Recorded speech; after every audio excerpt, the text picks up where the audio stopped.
kotoleta pule ose chicken nuggets si I themi, donte djali të hante sot jashtë, sandwich, edhe ja bëra në shtëpi, pse jo. E jani t'u tregoj tani se si e bëjmë.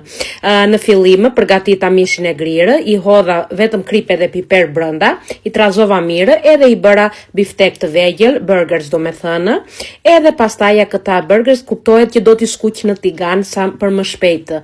Mund t'i vini edhe në furrë të piqen, po edhe në tigan bëhen shumë të mirë. Tani përgatita një sos këtu që është me kos, mustard, majoneza, piper të zi, krip, pak turmeric edhe vaj ulliri, edhe del aq e shishme ky sos, jo njerëz, më besoni. Tani mora një tortilla, e lash më njane dhe përgatita edhe një çik domate edhe kastravet sallator do me thënë që janë turshi.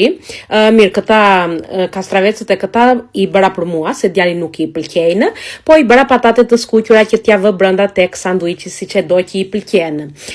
Çdo gjë është gati siç shikoni, edhe po e përgatitim tani tortillën, mund të bëni arabic bread, çfarë do lloj që të doni juve, akoma edhe me buk bëhet, pse jo.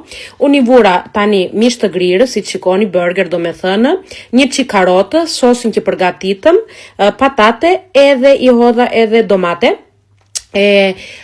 Këto I poqa, kuptohet që e poqa, ndaja edhe vura 2 tortilla, një lart një poshtë që të piqet mirë, edhe delo njerës, më thoni ku do ta gjeni jashtë në restorant një gjë të tillë, kaq të shijshme dhe kaq të shëndetshme.